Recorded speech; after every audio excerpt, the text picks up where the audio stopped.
guys. I'm waiting for the bus. So, transition day ko today. Nasa bus stop ako. Actually, dun ako sa kabila. Lilipat ako dun. Dun! Maingay ba? Transition day ko today, meaning, nanggaling ako ng Tagdeans. Nagbabalat yung mukha ko, sorry. Nanggaling ako ng Tagdeans. Tagdeans is day duty.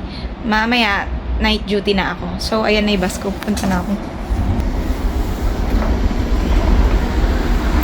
Ang haba ng bus dito. So, pupunta na ako.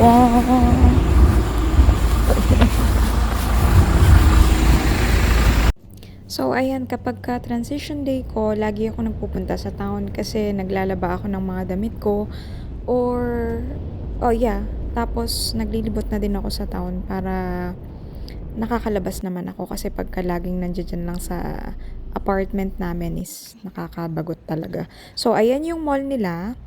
Ayan, ganyan yung mga mall dito sa tayong Starbucks mamaya. At ito yung mga tourist spots dito sa Koblenz.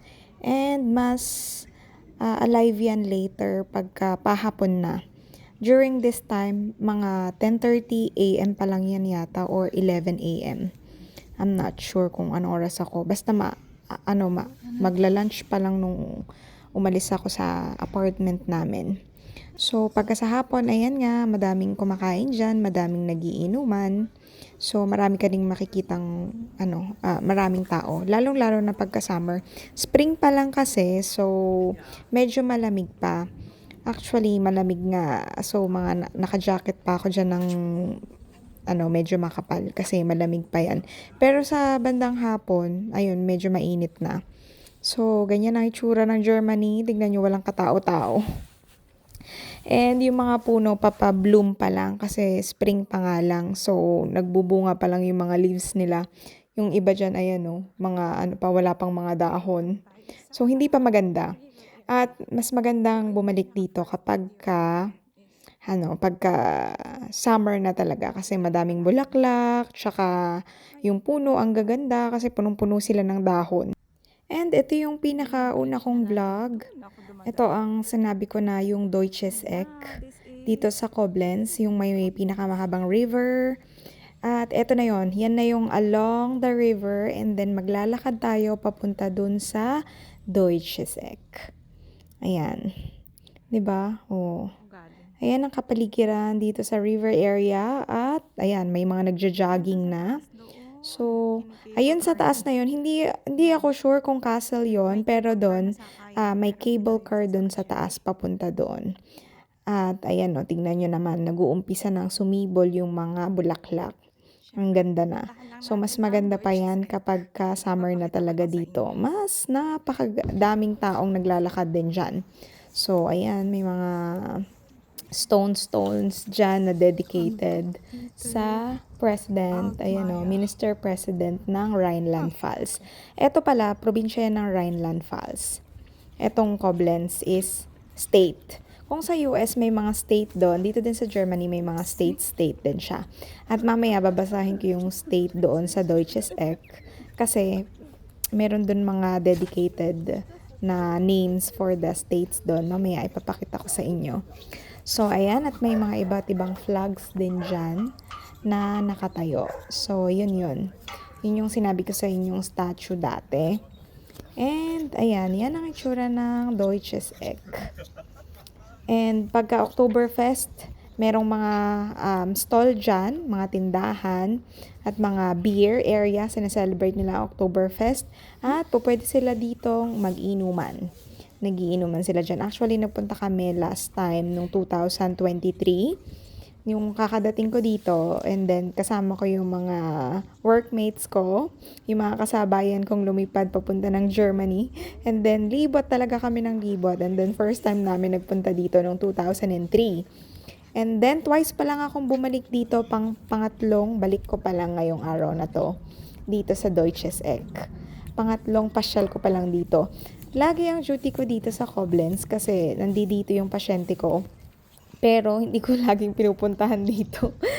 Ngayon lang ulit ako nakabalik and ang saya-sayang bumalik. Masarap mamasyal.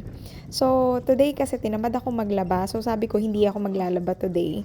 Mamamasyal na lang ako sa Deutsches Eck para naman ipakita ko sa inyo kung anong itsura nito. So, ayan yun. Ayan o. Ayan yung malaking statue. And, yeah, ang sarap lang mamasyal dito. Masayang magmuni-muni at umupo-upo dyan.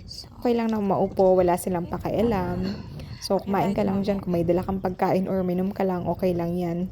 Walang bawal-bawal. So, you do what you want to do. It's okay. Walang mga pakilamera dito, pakilamero. So, ayan yon.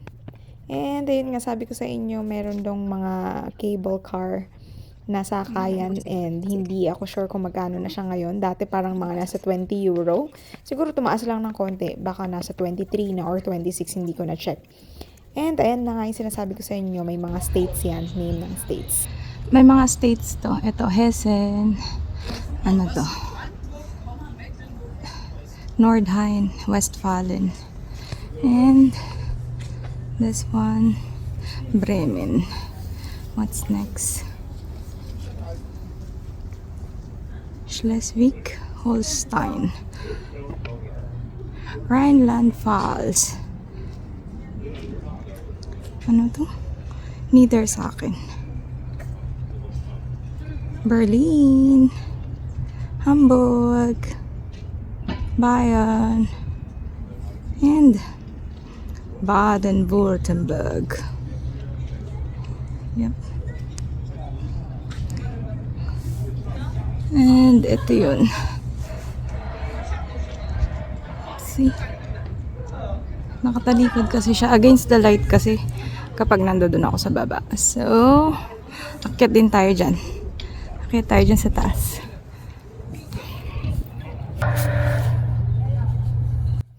At ayan, yan nga yung statue na yan. Yan yung statue ng first German emperor na si William I. So, ayan yon. Yan yung statue niya. And kanina, cloudy. Tapos ngayon, medyo maaraw na. Pero against the light kasi. So, hindi ko siya mapakita sa inyo ng maganda. Kasi against the light siya kapag bumaba ako doon. Yung araw kasi yung sikat ng araw nasa camera. So, hindi nyo makita ng mabuti. So, mamaya try natin kung kaya ng side view. At ayan, so enjoy nyo ang Deutsches Eck. At ayan, akyatin natin to sa taas para makita nyo naman yung view sa pagka nasa taas ako. So, pakita ko sa inyo yung view nitong wall. Ayan, ang ginawa nila. So, kung saan nakalagay yung mga name ng each states dito sa Germany. So, ayan yun. That's the front, the back view. And then, ito naman yung sa may side na view. Yung nakikita yung, I'm not sure kung castle talaga yun. Yung kinikable car dun sa taas. Kasi hindi pa ako nagpupunta dun. Dahil ayoko nga gumastos. Ayoko magbayad. So, ayan. Hanggang tingin-tingin lang tayo. So, that's the view. And then, dito sa harap, papakita ko sa inyo mamaya yung front view. At marami palang mga ganyan na boat. Parang mga pang tourist yan. Yung magpupunta sa mga along the river nga dahil nga maganda ditong mag-river cruise dito sa Germany. And this is the other view as well. Sa left side ko yan, dyan ako umakyat kanina. So, di ba ang ganda? And then this is naman sa front view. Ayan yung eke talaga. Yung parang, ayan, pa-triangle dyan, connecting yung mga river kung saan man yan. So, ayan yung mga cruise. River cruise. So, maraming ganyan dito. Madami ding pakulo ditong ganyan. And, I'm not sure din kung magkano kasi hindi ko pa din na-try. Pero yung mga friends ko na-try, parang, ano yata, parang 20 euro. And then, I'm not sure kung may kasama ng snacks yan or merienda. Basta, ganun. Parang, pero one day lang yan. Parang day tour lang naman. So, may mga options dyan. Pero, ayun na nga. Hindi ko pa na-try. And, ayan. So, those are the flags. And then, yun yung front. Ayan lang. Masarap lang mamasyal-masyal. So, ayan guys. Enjoy nyo yung view. And this is Koblenz, Germany. Ayan. Sa Rhineland-Pfalz to na state. And, ayan oh, ang ganda, diba? And lagi nga ako dito, parang yung mga pinagjujutihan ko is mga bandang, ano lang ako, nasa western, tsaka papa northern lang yung, yun yung mga patient namin. And then, papa south. So, dun lang kami sa area na yun, parang nasa left side area lang kami ng Germany, usually. Dun yung mga patient din namin. Kaya, hindi pa ako masyado nakapasyal sa east side ng Germany. And then, ngayon nga, kasi nakatira naman ako sa South. So, yun, dun ko naman na-explore yung mga South dahil dun nga ako nakatira. But, yeah, so lagi lang namin na-explore is Western side and then Papa North. Dahil nga, dun lang lagi yung mga patients namin. And, ayan, di ba? Tingnan nyo, oh, wala pang mga dahon yung mga puno kasi nga, spring pa lang, magpa-starting pa lang siya. And then, last time na nagpunta kami dito, madaming mga andyan. Madaming mga tindahan ng mga beer pagka basta bandang Okay, guys. October or pagka may Dati nun mga parang festival may or season ng feast mga nun. wine. Ewan ko kung October Yun, fest yun. maganda dito. Ang Sobra, daming stall as in, dito, and pati dito. napakadaming tao. And then madaming And nagtitinda ng ayan, ang mga sarap lang beer. dito maglakad-lakad. And actually, And then malawak yung ayan, space nagstay ng kami lakaran. dito. Pwede ka mag-bike. Last 2023 pa ako Basta nagpunta nakaka-enjoy dito. din mamasyal And dito then sa ngayon lang ako Koblenz. makabalik. And ayan, I hope na-enjoy nyo to. Na-enjoy nyo Kahit tong na lagi paglalakad dito ang duty natin. ko. Dito sa lugar na to. Pero hindi ako nagpupunta ayan, dito. and then, Nagpapahinga na lang ako sa pinagstay namin. lakad-lakad lang ako dyan. Kasi parang, Then after wala lang. nito, mag-grocery Kasi napuntahan ko na to, ako. pero ang sarap balikan. And then, balik O, na diba? Ang ulit sarap mag-walking. sa apartment or O, kung diba? saan kami nag-stay. Vloggers. And then, magpapahinga lang ako siguro 1 hour nap lang. And then, magjo-duty na ako mamayang gabi. So, ayun.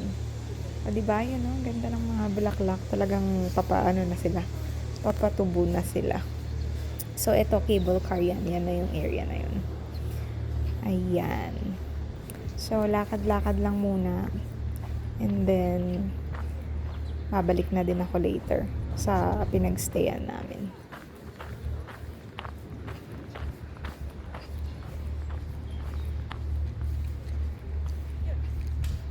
Guys, toilet. Mahal umihi dito. Magbabayad ka ng... Dati noon, naabutan ko pa una, 50 cents lang. Ang 50 cents, 30 pesos.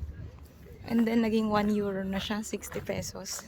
And now, 1 euro and 50 cents na siya. Pataas ng pataas. 90 pesos na siya. Iihi ka lang. Makikigamit ka lang ng CR. Grabe, ang mahal-mahal na. Dito may bayad. Buti pa sa ibang European country, walang bayad.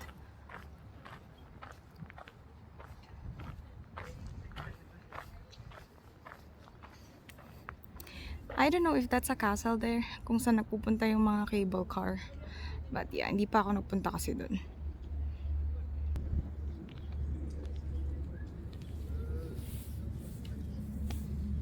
Babalik na ako sa city. At ayan na nga. Ayan na ang pasyalan dito sa Koblenz, guys. I hope nagustuhan nyo itong video na ito. And then, kapag pumasyal ulit tayo sa ibang city, pasyal ko ulit kayo. So, that's it for today's video. I hope you like this video and please subscribe and click like. And yeah, ito na pala yung pabalik na ako ng city mismo kung saan pwede ka mag-grocery. So, yan. Yan yung mga nilalakaran ko. At mamaya dyan, may bird. At ang cute-cute ng bird na yan, no? Hindi ko siya napansin nung una. So, ayun lang guys. Thank you so much for watching. Again, bye. Tschüss.